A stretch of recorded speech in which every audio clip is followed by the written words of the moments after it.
आंवला नवमी, कार्तिक मास की शुक्ल पक्ष की नवमी को अनेक नामों से जाना जाता है।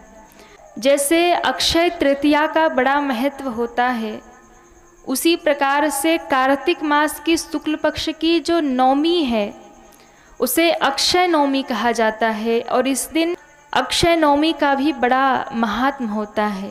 अक्षय का अर्थ होता है जो कभी क्षय नहीं होता, यानी जो कभी मिटता नहीं, वो है अक्षय। तो इस दिन अक्षय नवमी के दिन यानी कार्तिक मास की शुक्ल पक्ष की नवमी के दिन आप जो भी व्रत करते हैं, जो भी अनुष्ठान करते हैं, पूजन करते हैं, भजन करते हैं, भगवत नाम जप करते हैं, दान करते हैं, वो आपका अक्षय हो जाता है, कभी क्षय नहीं होने वाला। इस दिन गौ सेवा, संत सेवा, ब्राह्मण सेवा, भगवान श्री हरि की पूजा उपासना यदि आपने कर लिया, इसका फल अक्षय हो जाएगा, वो कभी क्षय नहीं होगा, कभी समाप्त नहीं होगा। अक्षय नवमी, आंवला नवमी। उससे पहले आपको बता दें कि इस बार 2025 में अक्षय नवमी, आंवला नवमी कब मनाई जाएगी, क्योंकि इस बार की हर तिथियों में बड़ी दुविधा है, क्योंकि हर तिथि 2 दिन आ जा रही है, चाहे वो दीपावली हो या फिर छठ पूजा हो या फिर कोई भी पर्व आ रहा है। तो इस बार जो नवमी तिथि है, जो अक्षय नवमी है, अक्षय नवमी तिथि जो प्रारंभ हो रही है, ये 30 अक्टूबर को सुबह 10:05 से प्रारंभ हो रही है और ये नवमी तिथि समाप्त हो रही है 31 अक्टूबर सुबह 10:06 से। तो इस बार जो अक्षय नवमी का पूजन है, आंवला नवमी का जो पूजन है, वो 31 को ही किया जाएगा। 31 को आप सभी अक्षय नवमी, आंवला नवमी का पूजन करिए। पूजा का शुभ मुहूर्त रहेगा सुबह 6:32 से 10:03 तक। इस दिन आंवले के वृक्ष के पूजन की बड़ी महिमा है, क्योंकि इस तिथि को आंवला नवमी भी कहा जाता है। क्यों कहा जाता है, इस पर भी हम चर्चा करेंगे। पहले इसकी महिमा जानिए कि अक्षय नवमी के दिन, आंवला नवमी के दिन जो भी आंवले के वृक्ष की पूजा करेंगे, आंवले के वृक्ष को और इसकी जड़ को जल से सींचेंगे, यानी जल समर्पित करेंगे, जो भी घी का दीपक लगाएंगे और उस आंवले की वृक्ष की 7 परिक्रमा जो करेंगे, उनके घर में कभी भी धन संपदा की कमी नहीं रहेगी। और ये बात स्वयं भगवान शिव ने कही है। पौराणिक कथाओं के अनुसार मान्यता है कि एक बार माता लक्ष्मी धरती पर परिक्रमा के लिए आती हैं और पूरी पृथ्वी की परिक्रमा करते हुए माता लक्ष्मी की मन में इच्छा हुई कि मैं महादेव और नारायण की पूजा एक साथ करूं। तो माता लक्ष्मी को लगा अब दोनों एक साथ कहाँ मिलेंगे। तो श्री लक्ष्मी जी ने विचार किया कि तुलसी जो है वो नारायण की प्रतीक हैं और भगवान हरि को अति प्रिय हैं। बिल्व पत्र जो है वो शिव स्वरूप है, बिल्व पत्र महादेव को अति प्रिय है। और इन दोनों का गुण एक साथ यदि किसी वृक्ष में, उसके फल में मिलता है तो वो है आंवले का वृक्ष। आंवले के वृक्ष में नारायण और भगवान महादेव दोनों का निवास माना जाता है, दोनों की कृपा प्राप्त होती है आंवले के वृक्ष की पूजा करने से। क्योंकि आंवले में तुलसी का भी गुण पाया जाता है और बेल का भी गुण पाया जाता है।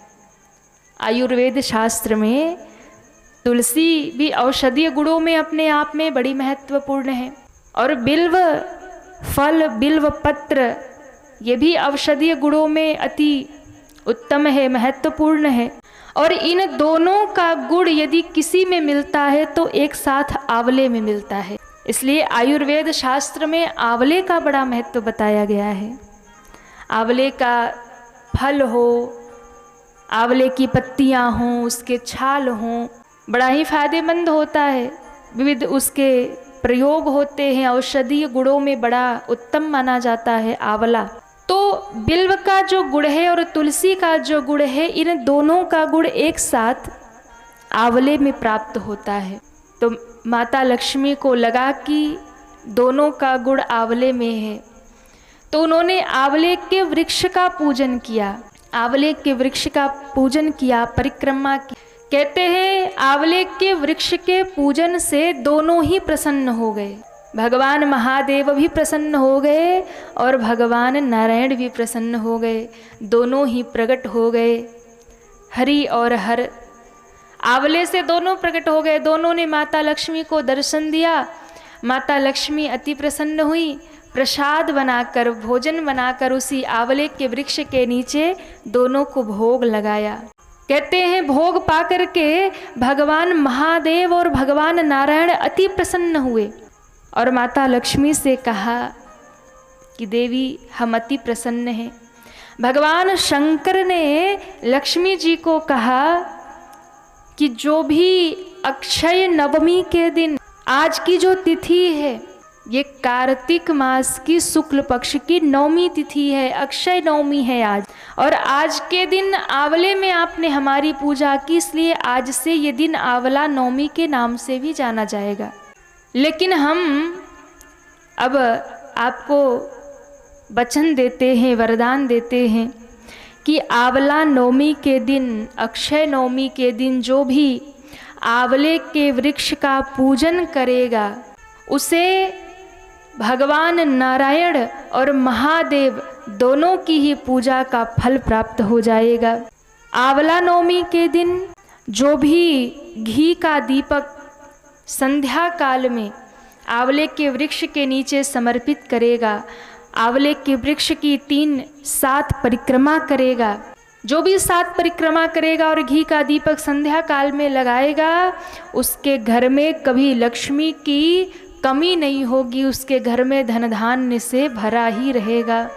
जो भी आंवले के वृक्ष में दूध चढ़ाएंगे, दूध और जल समर्पित करेंगे, उनकी हर एक मनोकामना स्वयं भगवान नारायण और महादेव पूर्ण कर देंगे। बड़ी महिमा है। यदि आपको आंवले का वृक्ष ना मिले तो आप आंवले का फल लेकर के भी भगवान नारायण का पूजन कर सकते हैं। फल भी ना मिले तो आंवले की जो पत्तियां हैं, उन पत्तियों से भी यदि आप भगवान नारायण का पूजन करेंगे तो श्री हरि अति प्रसन्न होते हैं।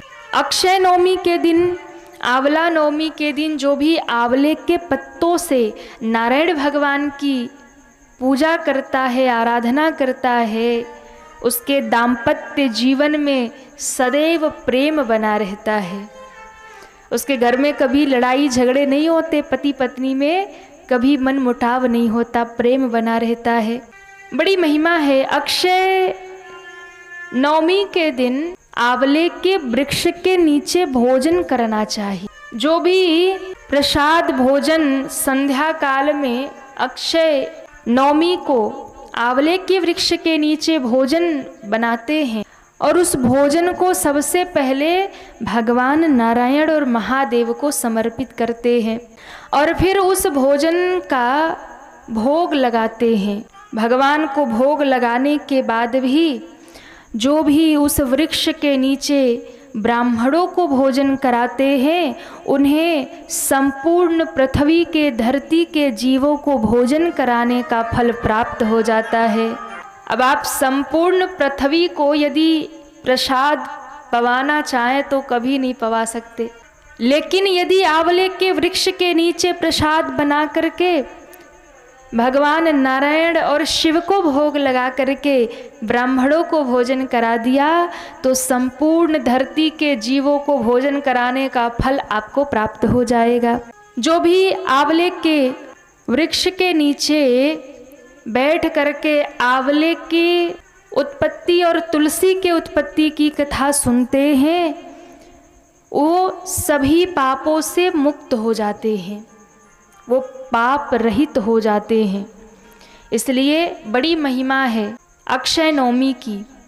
इसी दिन माना जाता है पौराणिक मान्यता है कि इसी दिन सतयुग की शुरुआत भी हुई थी और इसी दिन भगवान श्री कृष्ण अपने कर्तव्य के पालन के लिए वृंदावन से मथुरा की ओर प्रस्थान करते हैं। आज के दिन जो भी आंवले के वृक्ष के नीचे बैठ करके भोजन करते हैं, पूरे परिवार के साथ में प्रसाद ग्रहण करते हैं, उसका फल उन्हें अक्षय प्राप्त होता है, अक्षय फल की प्राप्ति होती है प्रसाद ग्रहण करने मात्र से।